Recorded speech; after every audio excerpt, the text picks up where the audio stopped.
Welcome to the Secret Underground Laboratory Recovery and Salvage, where rude mechanicals do magic.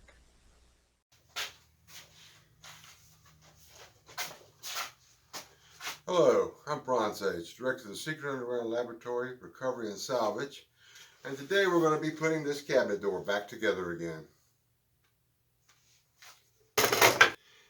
This cabinet door is made of a wood known as pecky cypress. Now, there's no such thing as a pecky cypress tree. What that refers to is cypress lumber that's been salvaged, either from logs that had been underwater, maybe 200 years, left there and abandoned when they were originally logged out because they couldn't get them out of the water. In this case, I think that these are nail holes, not wormholes. So these cypress was salvaged from the timbers of maybe some big factory, mill, or barn or something like that. The curious thing about this is that when European-looking people came to this state back some 300 to 400 years ago, cypress was the predominant building material. And very rich people would have their entire interior of their house made out of cypress paneling, very similar to this wood here, although they would not have holes in it. And then once it was all installed, it would look like this, but not for long, because they would bring someone in who would paint this to look like it was oak grained. It's amazing. People would go into their houses and see this beautiful oak, and they might know it was not real, but it looked like it had cost a rather large fortune, because that kind of oak doesn't grow in Louisiana. It does grow in France, it does grow in England, and you could have houses built to look like those, and that's what they were imitating. So this is modern construction using old wood, and what they've done is just simply mill down the boards, and where we would have had a large mortise and tenon joint holding this all together, we've got this little small tenon, no more than about 3/8 of an inch, which goes into this groove. And when hinges are put on it, all the stress is in this little tiny part here, and of course it's doomed to failure. There's just no way around it. The first thing I need to do is get the staples out of these tenons here with doing as little damage as possible.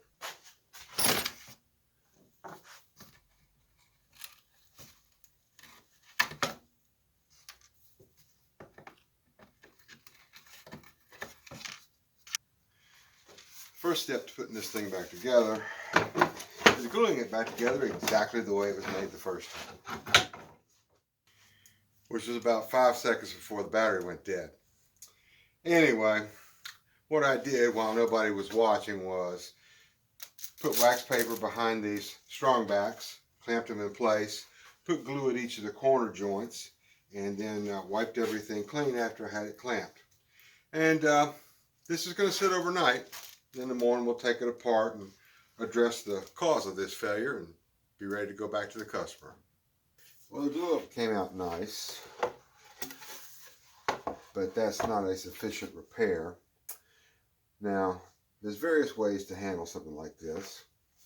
They make pieces of hardware called mending plates, of all things. Can be laid down on the corners like that, and that would certainly be pretty strong. Not really suitable for this sort of situation. Even if I did mortise it down even flush with the top, when you open the door, you'd still see a big shiny piece of metal there. So I don't really like that idea. What I'm going to go with is putting a Dutchman, a strip of wood, flush with the top here. That'll join both these pieces and give me the leverage I need on this corner, so that when the door is opened and closed, these hinges won't pull the thing apart.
Now this is a good illustration of why there's really no such thing as scrap wood. All of this wood could have ended up in a landfill. But several years ago, I saw a pair of oak side rails for a bed leaning against the dumpster. I'm not going to let something like that go by. And I have used it piece by piece through the years for repairing furniture until finally, this is just about all that's left.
Well, this job is finished, along with improvements.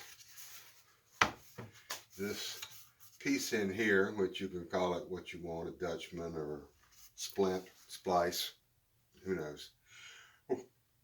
I'm hoping we'll prevent this from breaking again. And the reason it broke in the first place is because it's basically just not a very good design. This is a raised panel cabinet door. And what that means is we've got a door frame on the outside, one solid piece of wood in the middle that actually floats and grooves in the frame pieces. And the purpose of that is this big wide board can shrink and contract with the weather, temperature, humidity, and all that kind of thing. And it won't distort or warp the cabinet. This is used in doors and wainscoting, every place where a big piece of wood was needed to cover a large area. And it's called a raised panel because they start off with a thick board and they trim it down, which raises the middle, and that's where they create the panel. They still have a fairly thick, solid, substantial piece in the middle, but it's thinner on the edges, so it'll go in the grooves. Now, the traditional way, here is your raised panel. You can see that's the thickness of the panel. This is where it's trimmed down, and it goes into these grooves in the frame. Now, this is a mortise and tenon joint. Tenon here, the mortise is the hole that goes through it, and makes a very strong, tight joint. This would have had holes drilled in it and pegs driven through it to hold it in place once it was all assembled. And it makes a very strong, durable, long-lasting cabinet door. On the other hand, more modern cabinets are made, again with the same raised panels and the same grooves, but instead of the long tenon, they have a little short tenon that only goes into the groove itself. And when a lot of stress is put on it, there is more than enough to break off the end grain on the sideboard there. Now this cabinet door, repaired with improvements, will go back to the customer and it should last a good long time. So, this is Bronze Age for the Secret Underground Laboratory. Thank you for watching this video. Appreciate it if you would click the like button, subscribe if you haven't, and we will be back again with another video real soon. And again, I thank you.